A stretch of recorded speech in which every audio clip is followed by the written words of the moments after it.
Ladies and gentlemen, my fellow Americans, welcome to the Means with Dan Vrabel, your very own unscripted weekly podcast of the people, by the people, and for the people. I'm your host, Dan Vrabel. I'd like to thank you all for joining us in our fourth official weekly episode. We have had quite the eventful week with many matters to address, inquiries to resolve, and matters of exploration upon which we shall expand our information. Well, now that we have that out of the way, let us begin. Perhaps most notably this week, we saw the failed negotiations and failed attempts of a ceasefire within the Russo Ukrainian War, in which the Ukrainian state, under freedom fighter and democratic titan Vladimir Zelensky, had expressed his openness to a ceasefire in the war temporarily for 30 days. But the ceasefire was rejected by the militant, violent Russian state under despot Vladimir Putin,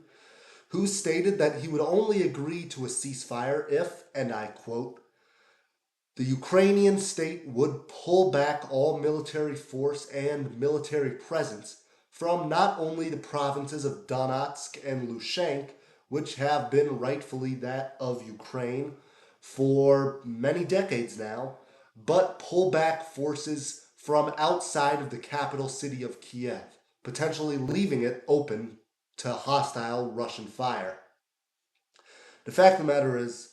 we have seen this attempt at peace from a nation that ought not to be begging for it. We have seen the Ukrainian state, a legitimate Republican Western ally, be attacked by the violent, militant, and frankly, un American Russian state, led by anti American dictator Vladimir Putin, who has tried to invade and conquer this nation without cause and without a reasonable grievance for the last 3 years. And we have seen this attempt be nearly fruitless for the Russian state had it not been for the almost direct support that has been granted to Russia by the United States following the election of Donald J. Trump. For we have seen the Russo Ukrainian war drag on for numerous years, taking tens of thousands of lives and ultimately bringing no fruits and no benefits to either nation. However, it is admittedly a ridiculous thought, and a thought that even 10 years ago would have been radically rejected by even the most conservative of Republicans, that Ukraine, a nation abiding in its right to defend itself, a nation which has committed no atrocity of any kind to elicit international condemnation, and a nation which ought to have the full support of the West, should not be pleading for peace. They should not be suing for peace in this time, and to think they ought to do so when they are the nation in their right mind to defend themselves is a ridiculous antic. And yet they have, following pressure and lack of support from the United States, which has left them hanging on the vine. And thus, as Ukraine has attempted to sue for peace, we have seen Russia, a militant, aggressive nation, refuse to agree upon or refuse to honor any attempt at a temporary ceasefire. So I say to those who believe that this is a war of defense or a war against Western aggression, I say it is the furthest thing from that. Not only has the Russian state been given in far too much lenience, in my opinion, by the West, for we have been far too soft on Russia in the past decades, whether it be the relative weakness of the Obama administration in failing to condemn the Russian invasion of Crimea back in 2014, or whether it be the weakness of the Trump administration in pulling back military aid to Ukraine and practically supporting Russia in their efforts against the Ukrainian state. We have been far too soft on a tyrannical dictatorship that has placed itself not only as a bulwark of tyranny, but it has placed itself in direct collusion with the states of communist China and Islamist Iran, and in direct opposition to not only the American state, but to Western republicanism and Western civilization altogether. For the fact that Russia, this militant, aggressive nation, has rejected any and all attempts at peace shows that their actions are ones of blatant aggression and a desire to not better humanity, not to better some noble cause, nor even an ideology, but merely to acquire more territory. And this archaic set of actions, which better befits an 18th century tribe of savages than one of the lead powers of the 21st century world, is one that must be condemned and opposed with steadfast force by both the United States and the wider Western world altogether. For we possess a duty in the United States as the world's foremost republic, as the leading force and the hegemon of the Republican bloc across the world, to combat tyranny, despotism, and dictatorship with the full might of Western civilization, and to ensure that the noble virtues of a republic can triumph in the 21st century over adversity and the forces of evil. Frankly, we have seen the Ukrainian state express not only initiative in defending themselves, not only a willingness to work with alternative options, having even signed a deal with the United States, but we have seen a state that is willing to, even when it is unjust for them to do so, to sue for peace for the greater good of their nation. And we have seen this rejected by an unhumanitarian, violent Russian regime, which has received far too much implicit and explicit support from sympathizers within the West, particularly sympathizers on both the radical left and radical right. And frankly, it makes me sick to see these sympathizers and these rationalizers who seek to defend and rationalize the actions of tyranny. For there is no room nor realm for tyranny in the modern age. In other news, we have seen a United States-Chinese trade deal signed this week in Geneva, following months of tense tariff wars, trade wars, attempts at negotiation, and the multilateral isolation of the United States on the world stage, following these unpopular and largely unsuccessful trade measures put in place by the Trump administration. For although there has been a fair degree of celebration at the end of conflicts between the United States and China on the economic front, the fact of the matter is, as much as I hate to say it, the United States has lost the trade war. We implemented across the board tariffs, which from the get go was a rather imprudent and unwise economic policy, upon allies and adversaries alike, to the point in which we had no buyer and no market with which to sustain ourselves, and we were left standing but alone on the world stage. Following this, we sought to lower tariffs on most nations with the exceptions of China, vacillating back and forth between overly lax and overly aggressive policy. And yet, this week officially, the trade deal has been signed with China, which not only lowered our tariffs, not only lowered measures upon the Chinese state, but has reopened the American market to cheap Chinese goods. The initial goal of passing these tariffs had been to revive the American worker, had been to revive American production, and to combat the monopoly on exports that is held by the Chinese state, which I must say is a noble goal. Although I did not support these across-the-board tariffs, I cannot help but think that taking the heat off of China, taking the pressure off of this Chinese communist state, has been not only a sign of weakness, but a sign of defeat. That these tariffs, these actions,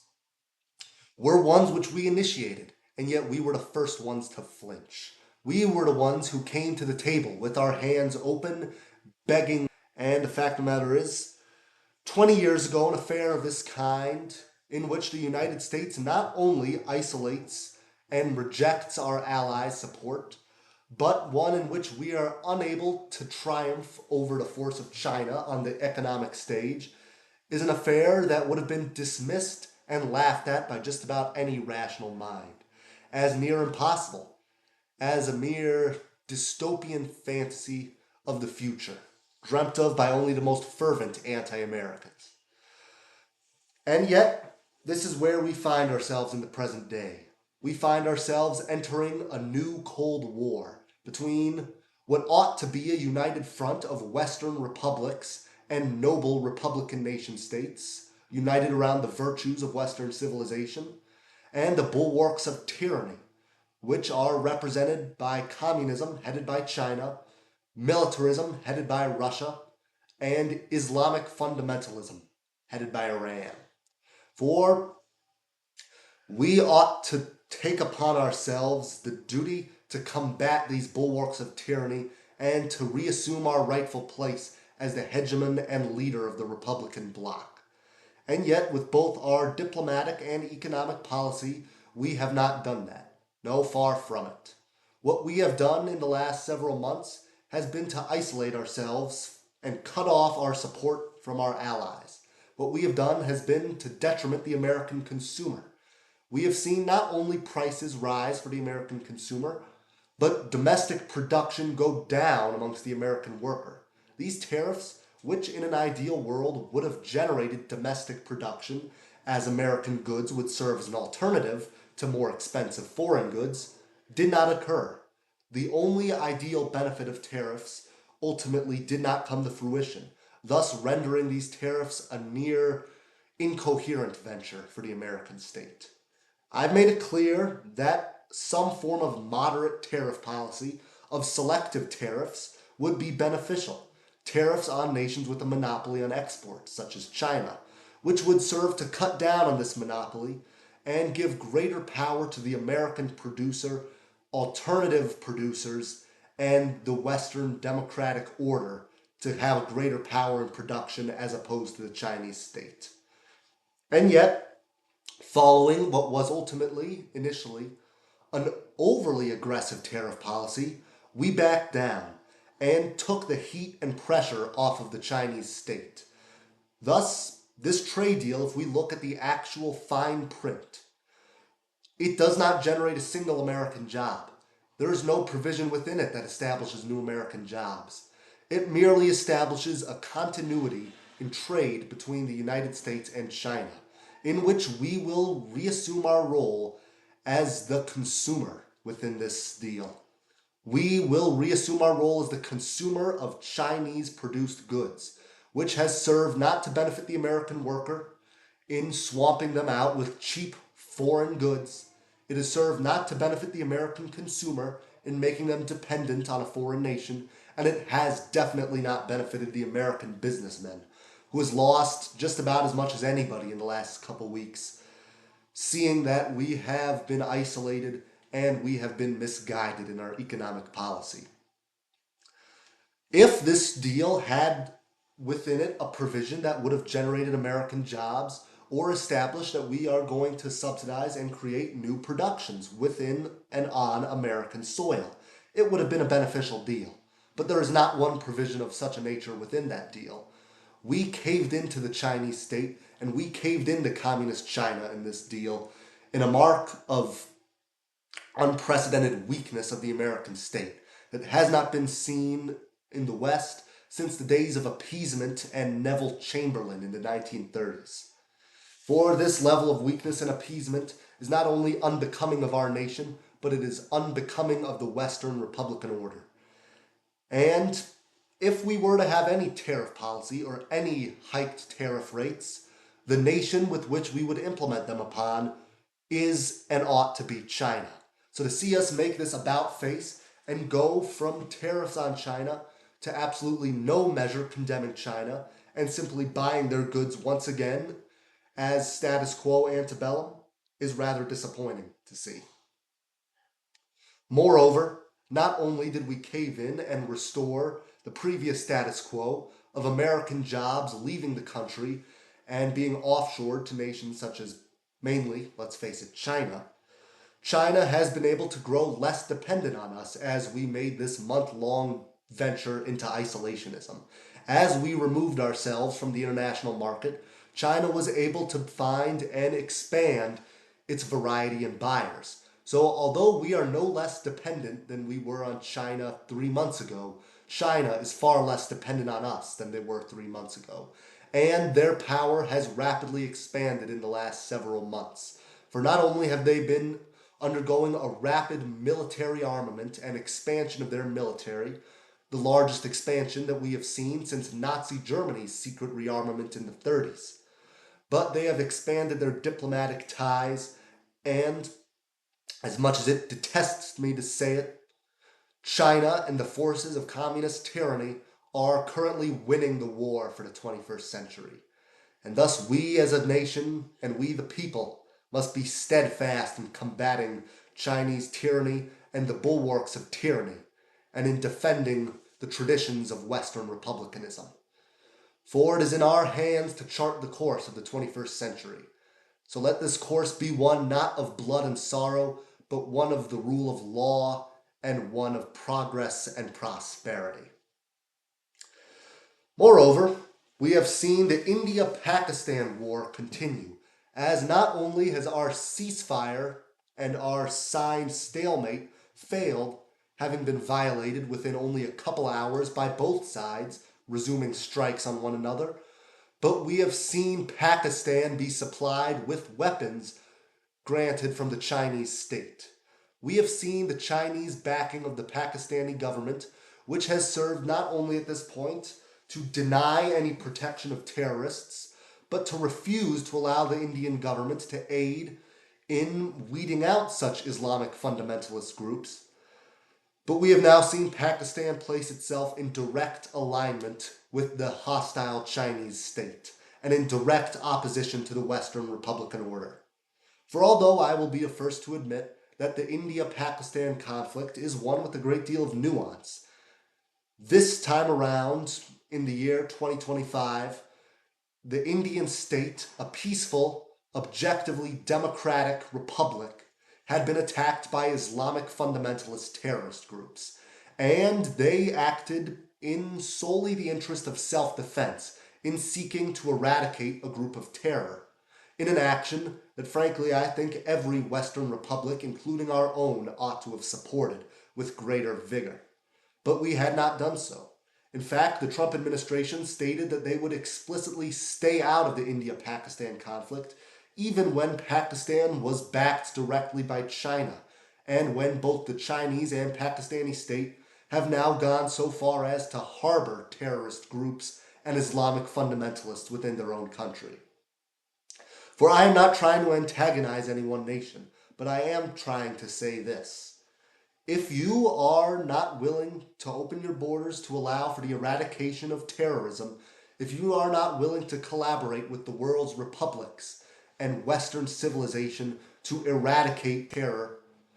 then I question your motives whatsoever. And I think you place yourself, if not in direct collusion with terrorism, then at the very least in apathy towards the cause of eradicating terror and ensuring that no man, woman, or child has to live in fear for their life and livelihood.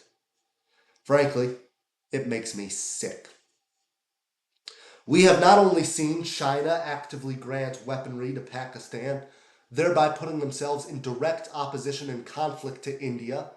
but we have seen the United States fail to actively back our Western allies and back India in this action of self-defense. For although I will state that India has its flaws as a nation, they are almost objectively within the right in this conflict and are fully within the right to defend themselves and to do whatever actions are necessary to eradicate fundamentalist terror within the region. However, I must say there is a rather marvelous opportunity at the moment for the United States to gain fundamental ground within the East Asian front against China and against the forces of tyranny. For we have an opportunity here to not only support the Indian state and the Indian Republic in honoring their own integrity and in fighting terror, but we have an opportunity as a nation to back the right side of history and to push a rift within the fundamentally dangerous alliance that is BRICS. For BRICS, the economic alliance that had been established by Brazil, Russia, India, China, and South Africa, as a potential alternative to American fiscal supremacy, is now seeing great instability as China and India are placed in direct opposition to one another, which thereby gives us the opportunity to reunite the old band of nations that consisted of the Western world. We now have an opportunity once again to realign the republics of East Asia in a wider republican bloc of mutual defense against tyranny and for a better tomorrow. So I would call upon the American government, which has recently turned more and more to isolationism, to actively back the forces of liberty and republicanism against terrorism and extremism. For we not only need to give active backing, but we ought to pursue the development of a stronger military and, at the very least, maintaining the defense budget, as we have seen China undergo the largest military rearmament in the modern history and in the last century. So it would only be prudent that we do the same for the interest of mutual defense of the world's republics, and in the interests of seeing to it that republicanism is the credo of the 21st century.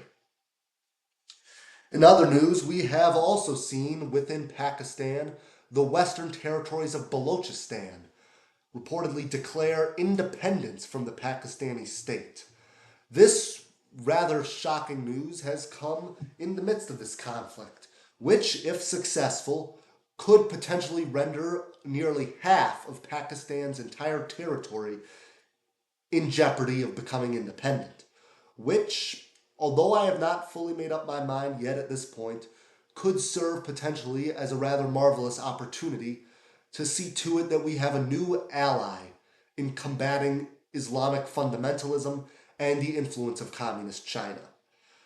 So, at the very least, we ought to see how this development continues with utmost interest and care, so as to ensure that not 1 inch of integrity or leverage is lost to the forces of tyranny. Meanwhile, we have seen in the Middle Eastern front Donald J. Trump go on his Middle Eastern tour through Saudi Arabia, routinely meeting with both Saudi de facto leader Mohammed bin Salman, Prince of Arabia, and the newly established military leader of Syria, former Islamic terrorist Ahmed al-Shra, also known as al-Jolani. And within these meetings, we have seen Donald J. Trump not only sign new deals of economic collaboration with Saudi Arabia, not only lift a $10 million bounty off of al-Shra's head for actions against the United States, but we have seen Donald J. Trump take an almost 180 in Middle Eastern affairs and Middle Eastern diplomacy. I must admit that while it is good and while it is beneficial to construct a united front against tyranny and to consolidate our allies within the Middle East, namely Saudi Arabia, which, although having its flaws, does serve as a rather strategically convenient ally against the fundamentalist regime Iran, we ought not to grow too close to tyranny, and we ought not to cuddle up to tyrants. For although it is incredibly joyous to see the fall of the pro-Russian, pro-Iranian, far-left regime of Bashar al-Assad in Syria, with a new regime that is far more open to dealing with the American state and favoring the American government, we ought not forget that the regime of Saudi Arabia is an absolute Islamist monarchy, and that the regime of Syria is headed by a former member of the Syrian branch of Al-Qaeda. For although these men may serve convenient at the moment in combating Iranian influence in the region and combating Russian influence in the Middle East, we must remember that these regimes are still fundamentally tainted with tyranny and Islamic fundamentalism, as we have turned our backs temporarily not only upon the sole democracy of the Middle East, being Israel, but we have fundamentally turned our back on a resolute Republican bloc. For although I am open to certain developments and limited ties with the nation of Saudi Arabia so as to have leverage within the Middle East over Iran, we ought not to do so without compromising on our integrity. And we ought to ensure that our integrity remains steadfast and that we are a noble republic through and through. For we ought to have greater focus not on coddling up to tyrannies and making closer alliances with nations that are to this day aligning themselves as Islamic fundamentalists, but more towards rallying and consolidating a Western Republican bloc and an alliance of the world's republics. And if we are to still seek fraternal relations within the nations of Saudi Arabia and Syria, we ought to only do so provided they enhance their republican procedures and de-Islamify, proverbially speaking. For it would be far more beneficial for the American state within the Middle East, and it would be far more beneficial for the people of the Middle East, the good people of this world, if we see a strengthening of democratic procedures, the rule of law, and secular Western principles within the nations of the Middle East. For we must remember, when we are combating tyranny, we are not just combating the regimes themselves, but the crooked ideologies for which they stand. And I am not here to condemn any way of life, but I am here to condemn one thing: extremism in all its forms, far left, far right, and any other matter of sorts. Therefore, we must be far tougher on tyranny and seek to make our allies, first and foremost, not with strategic dictatorships, but with our own fellow republics and with our fellow Western noble democracies. But if we look at the actual fine print of deals signed in the Middle East this week, most of these deals do not generate any real revenue for the American worker or for the everyday common American and the common man in general. No, these deals are largely grand contracts that serve to benefit a select group of foreign investors that ultimately have little to no correlation with the American worker. Having said that, I do think that these deals will, on the balance, at least in Saudi Arabia's case, serve to benefit America in one regard, in that it will enhance our influence in the Middle East. For although I am opposed to working with tyranny, we must remember that in the realm of foreign affairs and geopolitics, sometimes we must put reason over radicalism and strategy over zealotry. I fully welcome the effort to expand our influence in the Middle East and to combat Islamic fundamentalism, and to serve to tighten our bonds with these nations so as to westernize and de-Islamify them, and to ensure that every man, woman, and child within the Middle East can enjoy the privileges and the luxuries that our world's republics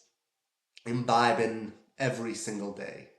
For we ought to ensure a resolute victory of republicanism on the world stage and of America in the 21st century. Additionally, within these tours, we have seen Donald J. Trump not only lift bounty on terrorists, not only seemingly remove what were reasonable gripes upon Islamic fundamentalists, but we have seen him personally accept a new Air Force One from the Qatari government. A $400 million plane that was given not to the United States, but to Donald J. Trump personally to keep even after office as his own personal plane. Now, personally, and in my opinion, what is rather factually,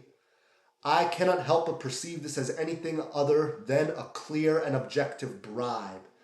and corruption in its purest form. For we have seen Donald Trump accept a gift in itself from a foreign head of state for himself as an individual, not for the country as a whole,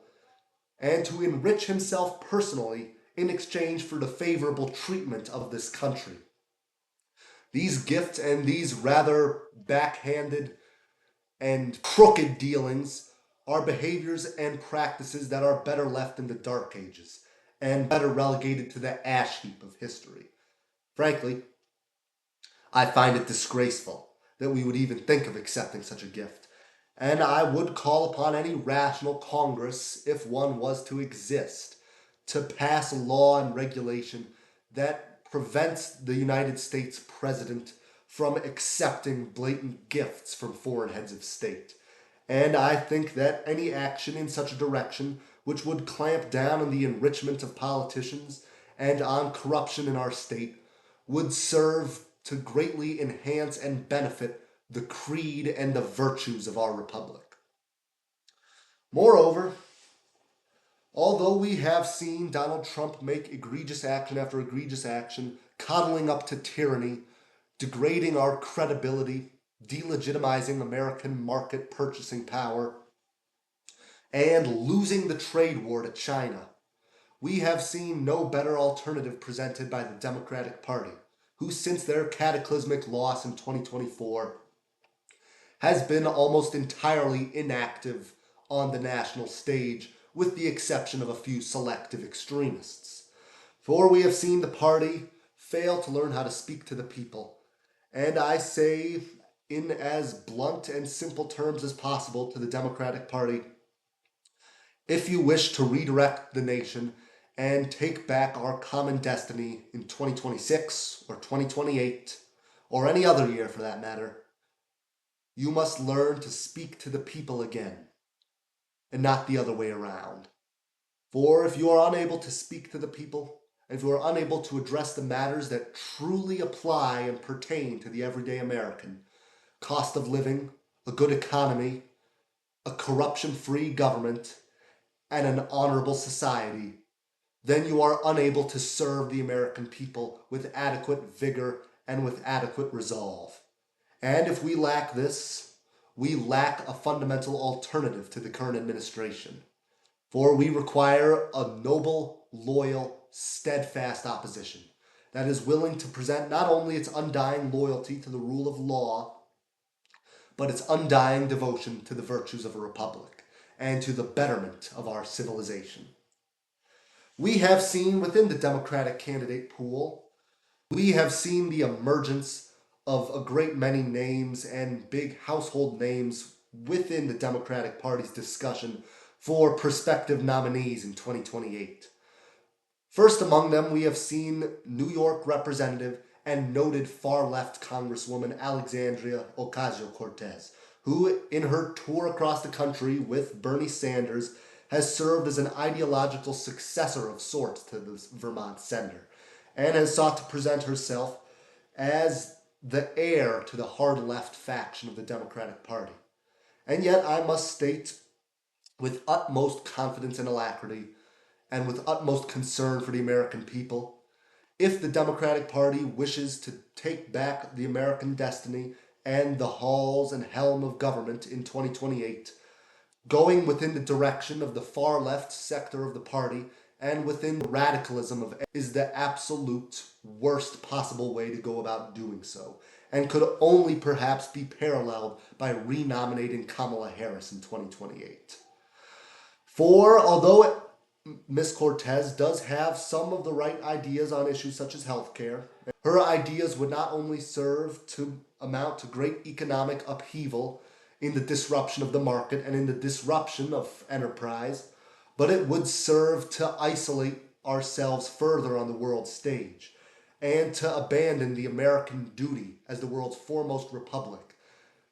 to defend republicanism from tyranny on the world stage, and to uphold that empire of liberty that was spoken of and honored since the days of Thomas Jefferson, and this empire of liberty that has fundamentally allowed for America to be the most powerful, successful, and ingenuity-fueled nation to have ever dawned upon the earth. We have seen other candidates emerge as well. We have seen both Minnesota Governor Tim Walz, who served as vice presidential nominee for the Harris-Walz ticket in 2024, and former Secretary of Transportation Pete Buttigieg express their interest and desires to run in 2028. Yet I must say, and I feel behooved to say, that although these two men may have their capabilities, both of them would ultimately serve to be unlikely to be able to actually win an election in 2028. For unfortunately, both of these men, although fairly wise and capable, have been far too intrinsically linked to the Democratic Party establishment and to the unfruitful and unfortuitous direction with which the party has taken towards identity politics and towards obscure culture war issues. For Waltz, although a noble, venerable politician within the state level, had served as the highly unsuccessful vice presidential nominee in 2024. And beyond painfully losing all contests to Republican vice presidential nominee J.D. Vance, he has ultimately served to be far too attached in the public perception to the unsuccessful and out of touch Harris campaign. And Buttigieg, although a somewhat capable administrator, has had a fairly little to no experience in larger elected office, having only ever served as mayor of South Bend, Indiana, and has unfortunately, despite his capabilities in running a bureaucracy, has been far too intrinsically and invariably tied to the unpopular Biden administration, which would unfortunately render him unlikely to be able to establish himself as a candidate of change and reform in 2028. Now, although we have seen the expression of certain candidates, such as Kentucky Governor Andy Beshear, who has expressed interest in potentially running for president as a moderate Democrat, or speculation around candidates such as Pennsylvania Governor Josh Shapiro, it is ultimately far too early to say with what direction the Democratic Party shall take in 2028, or if the Democratic Party will even be the right choice in 2028. However, I think most Americans, myself included, are itching for a rational alternative to the Trump administration at the present day. For although Donald Trump did serve to address and to tap into a rather vital concern of the American people, that feeling that is held by millions of Americans that they have been left behind by an economy that only caters to a cabal of foreign elites and by a society plagued by corruption and elitism. Donald J. Trump has served as the absolute opposite of what is the necessary antidote for these problems. For he has served only to enhance elite influence in government, corruption in the halls of state, and the power of foreign monopolies in trade. And thus, I think the American people en masse are desperately waiting for a rational solution and for a rational way forward in the 21st century. However, upon greater reflection, having seen the actions of both the Democratic Party in the Biden administration and the Republican Party in the Trump administration, I cannot help but reflect upon the greater flaws that have plagued American politics in recent decades. For as we have seen our two-party system polarize in recent decades, with both the Democratic and Republican parties growing fervent in their desire for ideological purity over electability, we have seen both parties' number of moderate elected officials rapidly decline from what was previously a substantial majority to what now is a silent minority of both parties. For the problem with our two-party system at present is not only have we grown far too partisan, but our system rewards loyalty over competence within its ranks. Both the Democratic and Republican Party have served not to reward free thinkers, not to reward representatives and senators who vote by the conscience and will of their constituents, but only those who are willing to vote word for word along the party line and the will of big corporate donors. Fact is, both parties, Democrat and Republican, have condemned free thinkers and have condemned moderate compromisers in threatening with them either to vote the way of the party and to vote the party line or get primaried out and replaced by far more radical candidates. For this system of rewarding loyalty over competence is not only showing itself to be unsuccessful in the present day, but has proven throughout the annals of history to be disastrous whenever it has prevailed. Any time a regime has or institution has rewarded loyalty over competence We have seen the degradation of merit and the degradation of quality government in that here civilization. In fact, on further reflecting of our two-party system, I cannot help but be reminded of an old anecdote from the old Louisiana governor, Huey Long. Long,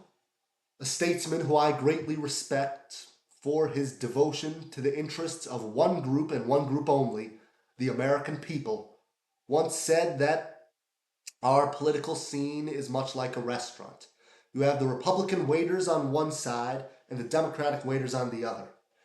And although they may be wearing different colors, the legislative grub is both prepared in the same kitchen of Wall Street money and of big monopolistic and largely foreign interests. But the fact of the matter is, we have seen a party system that has been polluted in recent decades by the interests of a small, isolated cabal of elites who seek not to benefit and advance the American people nor the strong American state, but more their own shallow interests and personal gain. And frankly, it makes me sick. Furthermore, moving on to our official weekly section with which we use to analyze our nation's Congress and what, if anything, they've been doing, Bill Watch with Dan Vrabel. We have seen Trump's self-proclaimed big beautiful bill fail within the halls of Congress. This bill, having been struck down by a coalition of both the entire Democratic Party and both certain moderate and extreme Republicans, has served as a grand repudiation of Trump's agenda and of Trump's idealized policy. For we have seen this bill, which, if proposed, would have not only made permanent the Trump tax cuts for the wealthier demographics, but would have raised taxes on average by several $100s for the lower 80% of the American people. Not only would this bill have raised taxes on the poor, but it would have substantially cut Medicaid for a majority of Americans who need it. And it would have cut the fundamental cornerstones of the social safety net that have allowed for the American system to thrive and survive in the last century. Not only would this bill have cut Medicaid for a majority of Americans who live and subside on it, but it would have banned any and all regulations upon artificial intelligence for the next 10 years, thereby giving an absolute green light to the grand forces of big tech, which have, at the present moment, with the sole exception of China, proposed and presented a greater threat to American jobs than any other force of evil that we have yet to see as a nation. For as this big bill has failed, we have seen the second great repudiation of big tech in Congress this here session.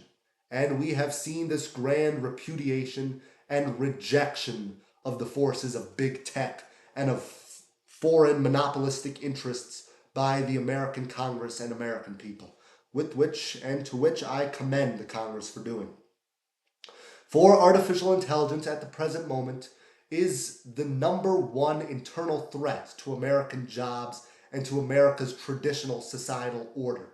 Not only have we seen the markets of the internet flooded with unreliable, false AI-produced content, not only have we seen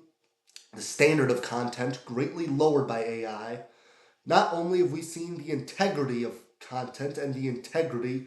of the American people put at jeopardy by artificial intelligence, but we have seen, according to nearly all major studies, tens of millions of jobs put at risk by AI in the next 10 years of being obsolete,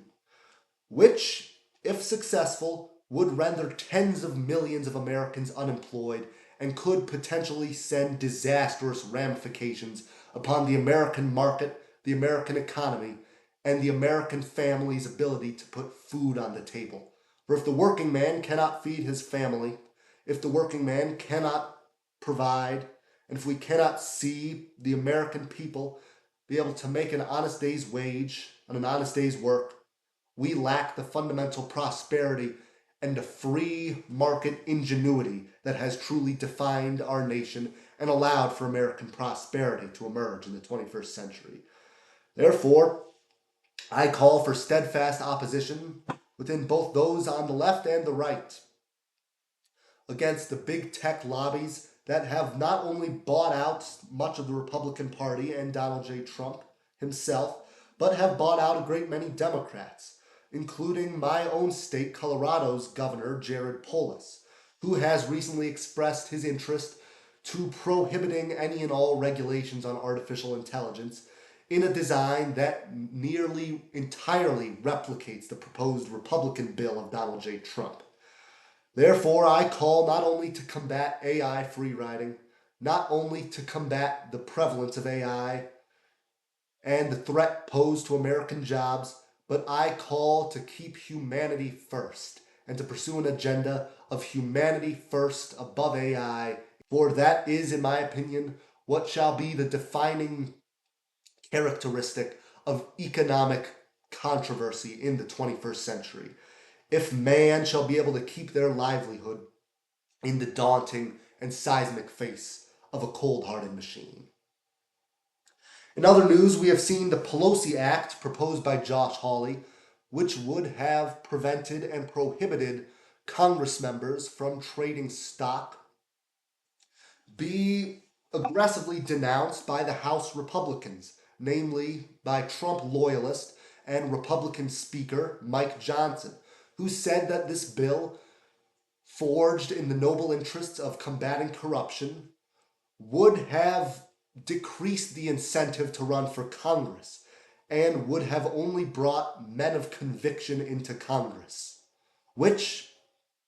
was the exact purpose of the bill, rather ironically. This bill, and it saddens me that I have to say this bill was designed to bring men of honor and men of conviction into Congress. It was designed by Republican Senator Josh Hawley and by the forces of anti-corruption to take the incentive out of corruption, to take the incentive out of lobbying, to ensure that members of Congress and the forces of Congress vote out of the greater interests of the American people and the American nation state, not out of their own paycheck and out of their own wallet. For the realm of politics is not a career for personal enrichment. It is not an arena for one's own personal wealth.